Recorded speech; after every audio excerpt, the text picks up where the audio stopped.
Chapter 11. Now a certain man was sick, named Lazarus, of Bethany, the town of Mary and her sister Martha. It was that Mary which anointed the Lord with ointment, and wiped his feet with her hair, whose brother Lazarus was sick. Therefore his sisters sent unto him, saying, Lord, behold, he whom thou lovest is sick.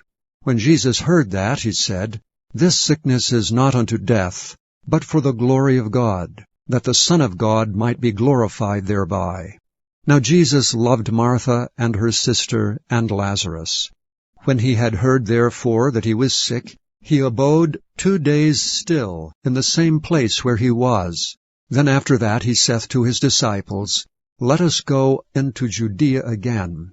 His disciples say unto him, Master, the Jews of late sought to stone thee, and goest thou thither again? Jesus answered, Are there not 12 hours in the day?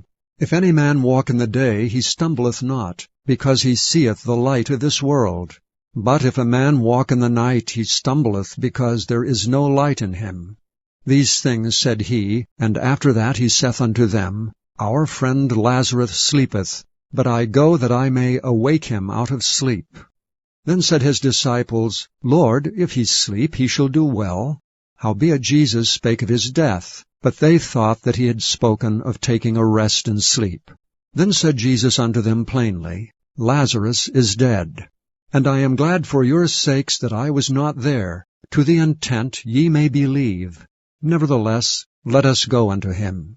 Then said Thomas, which is called Didymus, unto his fellow disciples, Let us also go, that we may die with him. Then when Jesus came, he found that he had lain in the grave 4 days already.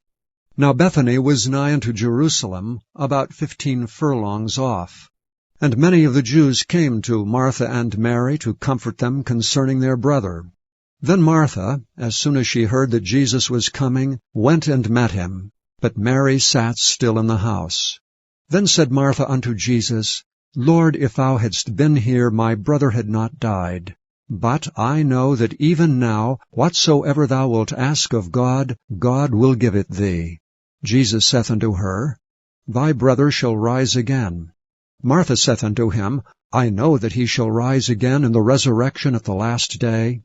Jesus said unto her, I am the resurrection and the life. He that believeth in me, though he were dead, yet shall he live. And whosoever liveth and believeth in me shall never die. Believest thou this? She saith unto him, Yea, Lord, I believe that thou art the Christ, the Son of God, which should come into the world. And when she had so said, she went her way, and called Mary her sister secretly, saying, The Master is come, and calleth for thee. As soon as she heard that, she arose quickly, and came unto him.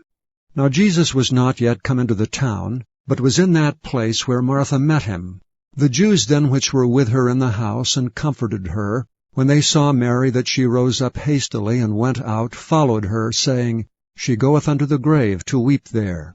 Then when Mary was come where Jesus was, and saw him, she fell down at his feet, saying unto him, Lord, if thou hadst been here, my brother had not died. When Jesus therefore saw her weeping, and the Jews also weeping which came with her, he groaned in the spirit, and was troubled, and said, Where have ye laid him? They said unto him, Lord, come and see. Jesus wept. Then said the Jews, Behold how he loved him.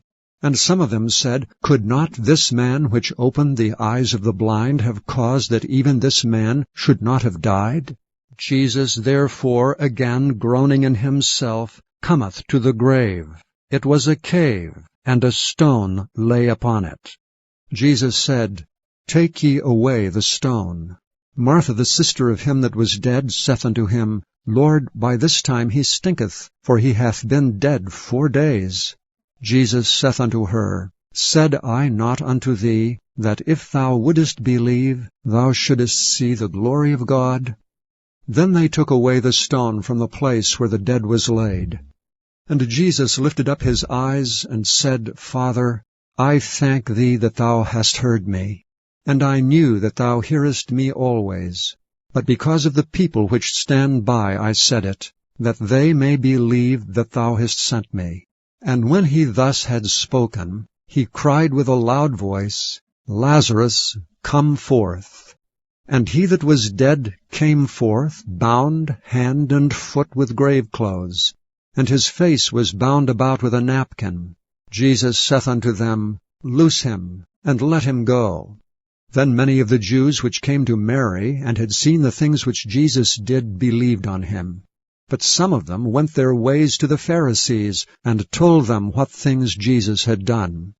Then gathered the chief priests and the Pharisees a council, and said, What do we? For this man doeth many miracles. If we let him thus alone, all men will believe on him, and the Romans shall come and take away both our place and nation. And one of them, named Caiaphas, being the high priest that same year, said unto them, Ye know nothing at all, nor consider that it is expedient for us that one man should die for the people, and that the whole nation perish not. And this spake he not of himself, but being high priest that year, he prophesied that Jesus should die for that nation, and not for that nation only, but that also he should gather together in one the children of God that were scattered abroad. Then from that day forth they took counsel together for to put him to death. Jesus therefore walked no more openly among the Jews, but went thence unto a country near to the wilderness, into a city called Ephraim, and there continued with his disciples. And the Jews' Passover was nigh at hand, and many went out of the country up to Jerusalem before the Passover to purify themselves. Then sought they for Jesus, and spake among themselves as they stood in the temple, What think ye, that he will not come to the feast? Now both the chief priests and the Pharisees had given a commandment, that if any man knew where he was, he should show it, that they might take him.